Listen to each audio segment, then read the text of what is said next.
สวัสดีครับวันนี้เราจะมารีวิวเครื่องทำกาแฟเนสคาเฟ่ดอยกุสโตกันครับมาดูกันว่ามีอะไรบ้างนะครับนี่เครื่องทำกาแฟจะมีแคปซูลกาแฟตรงนี้นะครับแคปซูลมีอะไรบ้างผมจะใช้อยู่2แบรนด์ครับจะมีของ Starbucks และก็ของ Nescafe Dolce Gusto เลยนะครับที่ทานหลักๆเลยนะครับก็จะมีคาปูชิโน่ลาเต้เอสเปรสโซ่แล้วก็ตัวนี้เป็นรสพิเศษทอฟฟี่นัทลาเต้ดังนั้นก็ทานเรื่อยๆครับเดี๋ยวเรามาดูกันก่อนเลยว่าก่อนที่จะเริ่มชงต้องทำอะไรบ้างต้องเช็คอะไรบ้างนะครับอันดับหนึ่งนะครับเช็คก่อนเลยว่าน้ำเพียงพอไหมนี่ครับ สำหรับวันนี้เราจะชง2แก้วฉะนั้นผมจะเติมน้ำลงไปก่อนนะครับ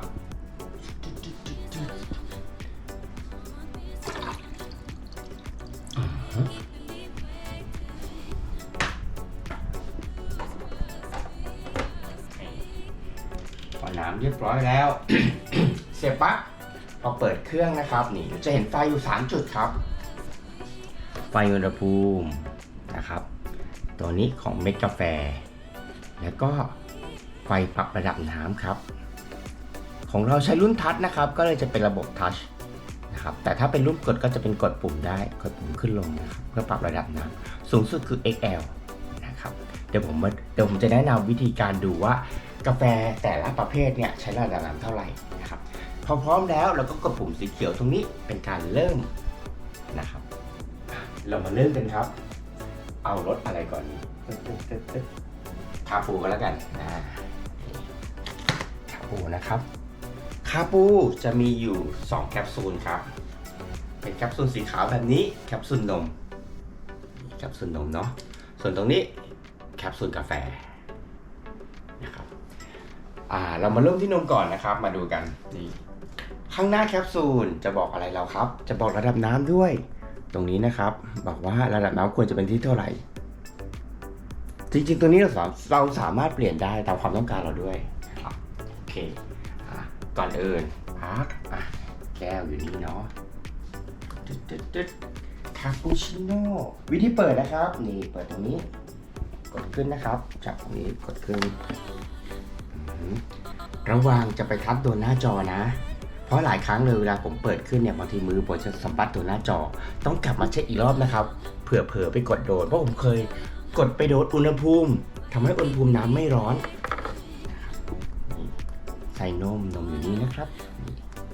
ใส่เข้าไปคาปูชิโน่ตัวนมใช้น้ำโอเคอีก2ขีดเต็มใส่กลับเข้าไปแบบนี้แล้วก็ปิดฝาครับตอนนี้นะครับป๊อป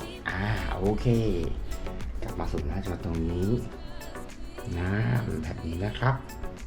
โอเคส่วนตรงนี้ตัวปรับอุณหภูมิถ้าเราเผลอไปกดโดนนะครับด้วยความบังเอิญนี่ตรงนี้น้ำเย็นเนาะ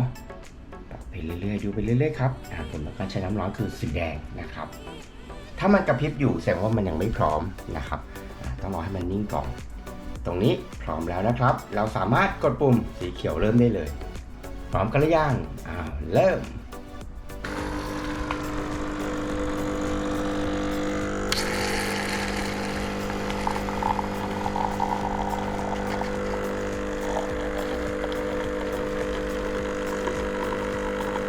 สังเกตนะครับว่าระดับน้ำข้างบนจะค่อยๆลดตามลงมาด้วยนะครับ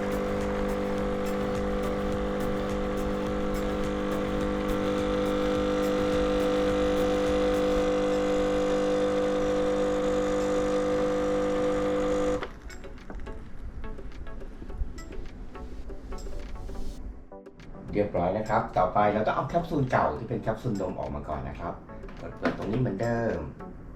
ตรงนี้เอาแคปซูลทิ้งนะครับจากนั้นเราเอาแคปซูลกาแฟนะครับเรามาดูกันแคปซูลกาแฟใช้น้ำเท่าไหร่ครับใช้น้ำ2นะครับใส่เข้าไปตรงนี้แล้วก็ปิดฝาคราวนี้น้ำ2ปั๊บแบบนี้นะครับโอเคกดเลย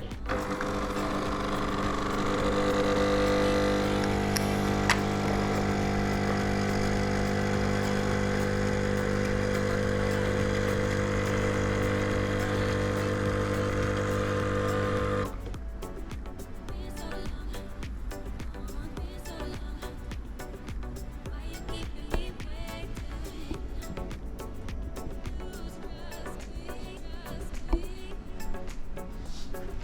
เรียบร้อยคาปูชิโน่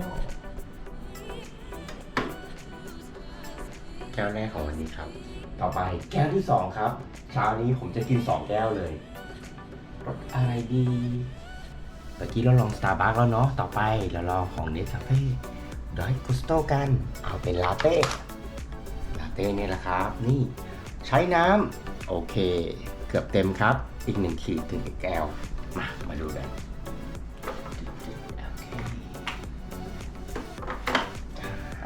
ปิดฝาเช็คหน้าจอให้เรียบร้อยนะครับ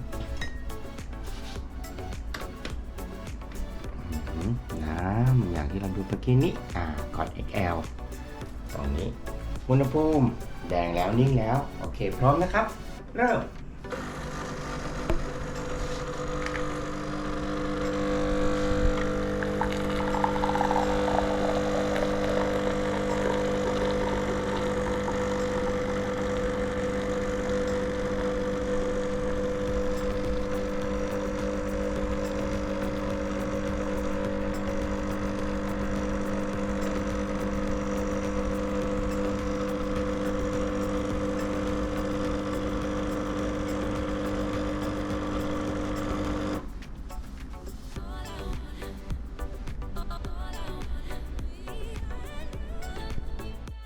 เรียบร้อยนะครับนี่ได้มา2 แก้วแล้วเราใช้ปริมาณน้ำไปเท่าไหร่ครับนี่ตรงนี้นะครับ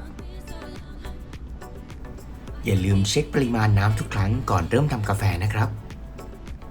Starbucks Cappuccino และ Dark Gusto Cafe Ole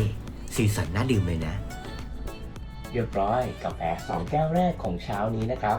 แก้วแรกนี่ลาเต้ของ Nescafe Dark Gusto ครับ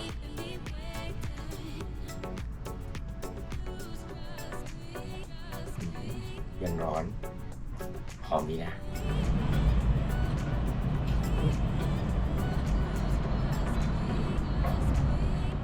แก้วที่2ครับคาปูชิโน่ของ Starbucks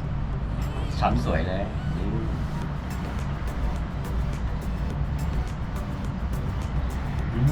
หอมนุ่มสักแก้วไหมถ้าชอบคลิปนี้นะครับอย่าลืมกดไลค์กด Subscribe ติดตามกดกระดิ่งเพื่อไม่พลาดคลิปต่อไปด้วยนะครับแล้วเจอกันโอกาสหน้าครับ